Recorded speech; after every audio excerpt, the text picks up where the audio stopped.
వలన చూడలేకపోయాడు. అప్పుడు యేసు ఆ త్రోవను రాత్రి ఉండేది కనుక అతడు ముందుగా పరిగెత్తి ఆయనను చూచుటకు ఒక వేడి చెట్టు ఎక్కాడు. యేసు ఆ చోటికి వచ్చినప్పుడు కన్నులెత్తి చూసి, జక్కయ్య, త్వరగా దిగుము, నేడు నేను నీ ఇంట ఉండవలసి ఉన్నదని అతనితో చెప్పగా అతడు త్వరగా దిగి సంతోషంతో ఆయనను చేర్చుకునేది.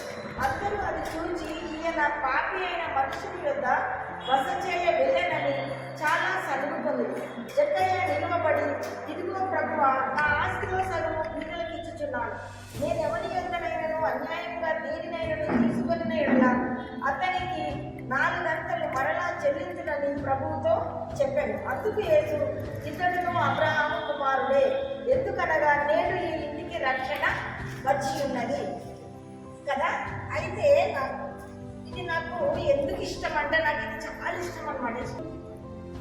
ఎప్పుడైతే జక్కయ్య ఎట్లాంటోడు, చాలా పాపి, చాలా అంటే అన్యాయస్తుడు అనమాట.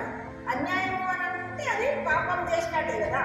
అయితే అన్యాయస్తుడు, చాలా అన్యాయస్తుడు. అయితే మరి యేసు ప్రభువు ఎప్పుడైతే ఆ దారి గుండా వస్తున్నాడో ఈయనకు ఆయన ఎవరో నేను చూడాలని అనుకున్నాడు. అంటే ఏం జరిగింది అక్కడ?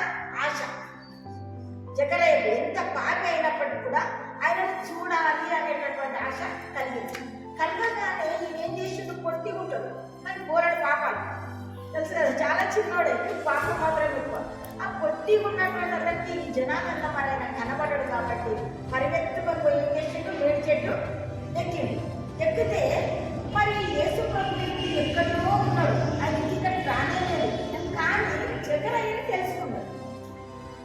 ఒక మనిషి ఎప్పుడైతే మనసు పొందుతుందో, ఎప్పుడైతే యేసు ప్రభువును, మన ప్రభువును చూడాలని మనకి ఎప్పుడైతే ఆశ కలుగుతుందో అతను వారిని తప్పకుండా వెంటనే యేసు ప్రభువు గమనించుకుంటాడు. దాన్ని గమనించుకొని ఏం చేసిండు? వెంటనే అక్కడికి వచ్చేసేమంటుండు, పైకి పిలిచి, జక్కయ్యని దిగు కిందికి, నేను వచ్చిందని కూడా నువ్వు రా అంటే, యేసు ప్రభువు నీతిమంతులకు అవసరం లేదు, పాపులను రక్షించడానికే వచ్చిండు కాబట్టి నేను వచ్చింది నీ కొరకు, నువ్వు దిగు కిందికి రా అన్నాడు.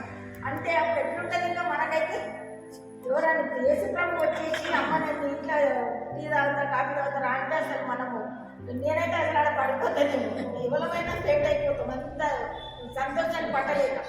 అప్పుడు ఆ జక్కయ్య కిందికి దిగి ఏమంటుండు? అమ్మ ప్రభువా, వెంటనే యేసు ప్రభు ఎప్పుడైతే తన మనసులోకి వచ్చిండో, ఎప్పుడైతే యేసు ప్రభు వచ్చి నన్ను పిలిచిండో, ఆయనకు మారు మనసు వచ్చేసింది, కంప్లీట్ మారిపోయింది ఆయన. నిజమే. మరి మనం కూడా ఎప్పుడైతే యేసు ప్రభు మన దగ్గర ఉంటాడో మనకు ఒక ఆశ కలుగుతుంది. ఇప్పుడు కూడా ప్రార్థన అని చెప్పిండు. మరి మనకు ఆశ ఇప్పుడు ఎట్లుంటారు? బుద్ధి గల కన్యకలు, బుద్ధి లేని కన్యకలు. అంత అయిపోయిన తర్వాత పెళ్లి టైం వచ్చినప్పుడు నా దీపంలో నూనె లేదు అని అంటే ఎట్లా? నువ్వు ముందే చదువుకోవాలి. మరి ఇప్పుడు 2వ రాకడ కూడా వస్తుంది, మనం అందరం సిద్ధపడాలంటే మరి నూనె లేకుండా ఉంటే దీపాలు ఆరిపోతాయి.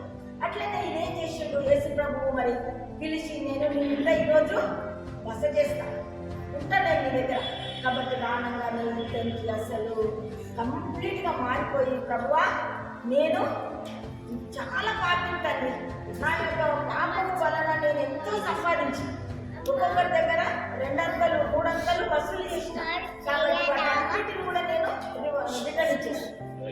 అన్నిటిని కూడా నేను రిటర్న్ ఇచ్చేస్తాను. ఒక దగ్గర 1 తీసుకుంటే వాళ్ళకి 200 ఇస్తాను, 200 తీసుకుంటే 300 ఇస్తాను. కాబట్టి ప్రభువా నేను అవన్నీ ఇచ్చేస్తాను ఆయన అనగానే అతను యేసు ప్రభు కూడా ఇంత మారిపోయాడు మనిషి అని చెప్పి ఇతడు కూడా అబ్రహాము కుమారుడేనంట. మరి నిజమే. ఎప్పుడైతే మరి యేసు ప్రభు యెహోవా దేవుడు అంట, ప్రతి ఒక్కరిని పైన చూస్తుంటాడు, కానీ ఏ ఒక్కరు కూడా ఆయనకు ఏమంటున్నాడు? ఎవ్వరు కూడా నీతిమంతుల్లా కనబడ్డాడు. ఎంత అన్యాయం కదా, ఎంత అన్యాయం అంటే మరి మనం కూడా ఆలోచించుకోవాలా. ఏంటి అని అంటే, మనం ఏం చేస్తున్నాం? ఎప్పుడు విజ్ఞాపన ప్రార్థన చేసినాము, మన పర్సనలే చేస్తున్నాము. ఏమని చేస్తున్నాము? నన్ను, నా పిల్లలను, నా దేశాన్ని, నన్ను అందరినీ విప్పే. కానీ ప్రభువా నన్ను నీవు ఎందుకు ఇక్కడ పుట్టించినవు, నేను నీ కొరకు ఏం చేయాలా అది నాకు తెలియపరచు. ఫస్ట్ పాయింట్ ఏంటి? నేను నీ కొరకు ఏం చేస్తాను, నువ్వు నా కొరకు అన్ని చేస్తున్నావు. ఫస్ట్ దేవుడికి థ్యాంక్స్ ఎందుకు చెప్పుకోవాలా? మనలను హ్యాండిక్యాప్డ్గా పుట్టియడం అది చాలా పెద్ద గొప్ప విషయం. ఒక్కొక్క హ్యాండిక్యాప్లను చూస్తుంటే ఎంత మనసు చలించిపోతుంది. కొందరు బండికిళ్ళ మీద పోతుంటారు, కొందరు కుర్చీ నడుస్తుంటారు, కొందరు కళ్ళు ఉండయి, ఏముండయి. అలాంటప్పుడు ఆ స్థితి మనకు రాకుండా మనల్ని దేవుడు ఏం చేసిండు? తన నిజమైన స్వరూపంలో ఏమీ లేకుండా చక్కటి అందంగా మనల్ని సృష్టించాడు. మరి ప్రభువాలు నాకు ఇంత ఇచ్చినావు, నేను నీ కొరకు ఏం చేస్తాను? ఎప్పుడన్నా అడుగుతామా? అడిగాను. ఎప్పుడైనా మనల్ని దేవా, నువ్వు నా కొరకు చేయడం కాదు తండ్రి, నాకు నువ్వు అన్ని ఇచ్చినావు, గర్భఫలం ఇచ్చినావు, మంచిగా నాకు ఆరోగ్యాన్ని ఇచ్చినావు, ఇప్పటి వరకు మనను ఆరోగ్యంగా మాట్లాడినావు. కాబట్టి మరి గర్భఫలం ఇచ్చిన వాడిని నాయన నేను నీ కొరకు ఏం చేయాలి? నేను చనిపోకను మరి రేపు మనం అందరం చనిపోయి అక్కడ దేవుడి దగ్గర పోయి జవాబు చెప్పటం. మరి అప్పుడు ఆ యేసు ప్రభు కూడా అడుగుతాడు మళ్ళీ, నేను నీకు ప్రతికి ఇచ్చిన, ఇల్లు ఇచ్చిన, భూమి ఇచ్చిన, జాగి ఇచ్చిన, నీకు మంచి గర్భఫలం ఇచ్చిన, మంచి భర్తలు ఇచ్చిన, అన్నీ ఇచ్చిన, కానీ నువ్వు నాకేం చేసినావు? నా కొరకు నీ పిల్లలను మర్యాదగా పెంచుతున్నావా? బాలుడు నడవలసిన త్రోవకి నడిపిస్తున్నావా? బాలుడు దేవుని యందు భయభక్తులు కలిగి పెరగాల, మరి పెంచుతున్నావా?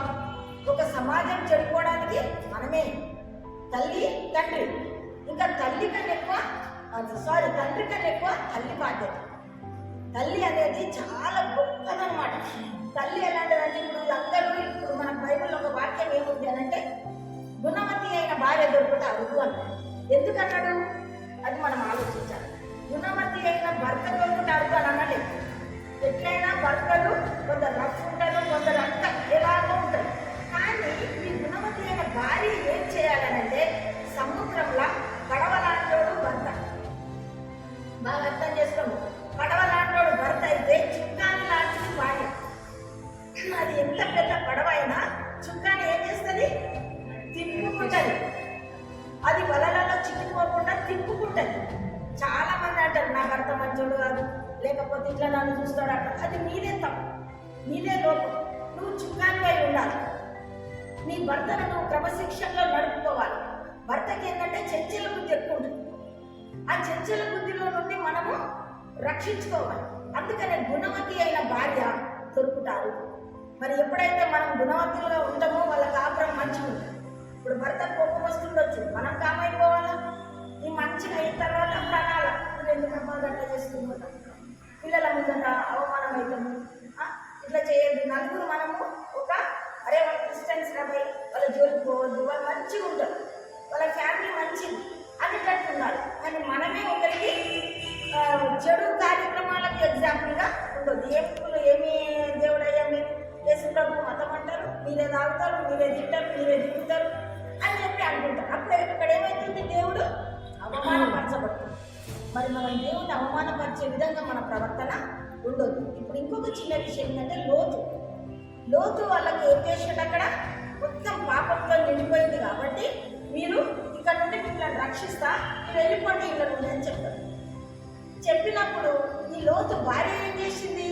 వెనుక తిరిగి చూసి, ఏంటి నీ వెనుక జీవితానికి వెళ్ళిపోయావు, నీ వెనకాల ఏం జరుగుతుంది, అయ్యో ఇంత పెద్ద లోకాశ, చక్కగా ఉంటుండే కదా అని చెప్పి వెనుకకు తిరిగింది. అప్పుడు వెంటనే ఏమైంది? దేవుడు పనిష్మెంట్ ఇచ్చేసి. అందుకనే మన జీవితంలో ఎప్పుడు కూడా పాపము మళ్ళీ తిరిగి అది ముందుకు తెచ్చుకోవాలి. ప్రతి ఒక్కరం పాపలమే, అందరిలో పాపము చేసి దేవుడు అనుగ్రహించి మహిమను పొందలేకపోతున్నాం. మరి అందరం పాపలమైనప్పుడు దేవుడు చెప్తున్నాడు, నువ్వు వెనుక తిరగకిగా చాలు, నువ్వు చేసిన ప్రతి తప్పు చాలు, దానికి నేను క్షమించేసిన. ఫ్యూచర్ ఏంటి ఆలోచించు. ఫ్యూచర్లో నువ్వు వెనుకకు తిరగవు.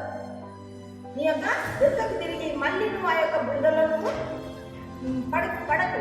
కాబట్టి నువ్వు ముందు చూపు, ముందుకెళ్ళిపో అని అంటే, లోతు వారు ఏం చేసింది? వెనుకకు తిరిగి నష్టపోయింది, కష్టాల పాలైపోయింది. భర్తలందరూ వెళ్ళిపోయారు, ఆమె ఇక్కడ ఉప్పు స్తంభంగా నిలిచిపోయింది కదా. వెరీ బ్యాడ్ కదా. మరి అదే రకంగా మన జీవితంలో మనం ఇప్పుడు కూడా వెనుకకు తిరిగి చూడదు. పిల్లలను మాత్రము ఫస్ట్ పాయింట్, చాలా మంది పెద్ద అయినాక అయ్యగారి దగ్గరకు వస్తారు. అయ్యగారికి కొంచెం నా పిల్లలను మాట్లాడలేదు, నువ్వు ప్రార్థన చేసి, మరి నువ్వేం చేసినావు? నీ పిల్లల కొరకు ఎప్పుడే కానీ పిల్లలకు ఒక టైం ఇచ్చుకోవాలి. ఇప్పుడు నేను జాబ్ చేసేదాన్ని, కానీ మేము 9-9:30 మధ్యలో ఫ్యామిలీ ప్రేయర్ లేకుండా ఏ నాడు కూడా మేము భోజనం లేదు. అర్థమవుతుంది. ఇప్పటికి స్టిల్ అది ఆ టైంలో మనం ఏం చేస్తామంటే పిల్లలకి అన్ని చెప్పడానికి మనకు ఆస్కారం ఉంటుంది. నువ్వు వేరే టైంలో ఎంతలోనే చెప్పు, అది చెవికి పడ్డది. కానీ ప్రార్థన సమయం పెట్టండి మీరు.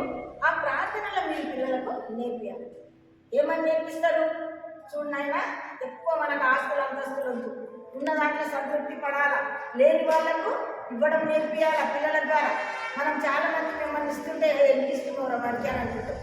మళ్ళీ అట్లాంటివి మనము ముందు చేయాలి. ఏమన్నా ఉంటే వాళ్ళ చేతులతో నింపియాలి. అప్పుడు హెల్పింగ్ నేచర్ వస్తుంది. చెడు సాహసం వద్దు. ఆ చెడ్డ ఫ్రెండ్స్ ఉంటే కూడా వాళ్ళు ఎక్కడ తిరిగిపోతూ అని అనద్దు. వాళ్ళని కూడా పిలిచి చెప్పాలి, ఇట్లా మీరు చెడిపోతే నా కొడుకు కూడా చెడిపోతాడు, మీరు కూడా చెడిపోతారు.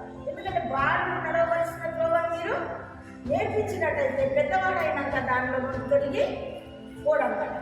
అందుకని మనం పిల్లలను చాలా జాగ్రత్తగా పెంచడము నేర్చుకోవాలా. ప్రతిరోజు కుటుంబ ప్రార్థన అవసరం మనకు. దినదిన ఆహారము నేడు మాకు దయచేయము అని చెప్పి అంటున్నాం. దినదిన ఆహారం అంటే ఏంటి? ఇదే ప్రార్థన. ప్రార్థన దినదిన ఆహారం. కాబట్టి ఆ ఆహారం మనం ప్రతిరోజు పిల్లలకు ఇస్తున్నాం. వాళ్ళు నిద్రపోతారేమో అనుకుంటే మీరు 7:00, 7:30, 8:00 ప్రార్థన చేసుకుంటే పిల్లలు కూడా మనలో ఉంటారు. మన భర్త రాడనుకో, కొందరు భర్తలు రారు, మీరు చేసుకోండి అంటుంటారు, పట్టుకుంటుంటారు. కానీ మీరు పాడే పాటలు, మీరు చెప్పే ఒక అట్రాక్షన్ వాక్యం, అవన్నీ వింటుంటే అక్కడ ఆయన కూడా భయం అవుతుంది. ఏంటమ్మా నేను కూడా పోయి కూర్చుంటా అన్నట్టుగా ఒకరోజు 2 రోజులు ఒక వారం అయినా ఆటోమేటిక్ వచ్చేస్తాయి. పిల్లలను పంపిస్తాం, డాడీ వచ్చి ప్రార్థన చూస్తాం అట్లా అనమాట. కాబట్టి మంచి సంఘము చక్కగా ఇక్కడికి ఎవ్రీ టైం వస్తుంటుంటాడు. మీరు చాలా మంచి పిల్లలు, మంచి ఫ్యామిలీ, ఎంతో మంచిగా ఉండదు. కాబట్టి మనం ముఖ్యమే కాదు, క్రైస్తవులు అనంటే మాత్రం మనం ఒక ఎగ్జాంపుల్గా ఉండడము నేర్చుకోవాలి. జకరయ్య ద్వారా నేను చాలా నేర్చుకున్నాను అన్నమాట. ఏంటి అని అంటే జకరయ్య పాపి, కానీ దేవుడు మాత్రం ఎప్పుడైతే దేవుడిని తెలుసుకున్నాడో మరి అలాంటి పాపం పని చేయదు. ఒకటికి నేను ఇచ్చేస్తా, నాకు దేవుడి కన్నా ఎక్కువ ఏది లేదయ్యా, నువ్వు నా ఇంటికి రావడం అసలు ఏది. మళ్ళీ రెండవది ఏంటంటే నీకు టెంపుల్స్ చాలా మంది చర్చెస్ కడుతున్నారు. చర్చి కాదు, ఎక్కడ ఉంటున్నాడు దేవుడు? నీ దేహమే దేవుని ఆలయమై ఉన్నది. మరి మన దేహం ఆలయం అన్నప్పుడు మనం చర్చిలో పోయేటప్పుడు ఎట్లా పోతాం? చెప్పులు బయట తిప్పేసి పోతాం. మరి మన హృదయంలోనంట దేవుడు మన ఆలయం అయినప్పుడు మన హృదయం ఎంత జాగ్రత్తగా కాపాడుకోవాలి. ఎప్పుడైతే మన మనసులో దేవుడు ఉన్నాడు అని మనం గ్రహిస్తామో వాళ్ళు తప్పు చేయడానికి భయపడతారు.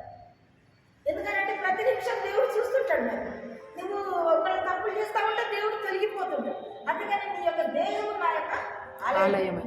నేను నివసించాలంటే నువ్వు తప్పు చేయండి. హృదయం అనేది తలుపునంతా వేసి తలుపు కొడుతున్నాడు. అది వచ్చి డోర్ కొట్టుడు కాదు, మన హృదయం అనే తలుపు కొడుతున్నాడు. కాబట్టి ఆ హృదయం ఎప్పుడు కూడా తెలిసే రకంగా ఉండాలి. కానీ మనం ఎప్పుడైతే ఎక్కువ తప్పులు చేస్తుంటామో తెరవడానికి భయపడతాం.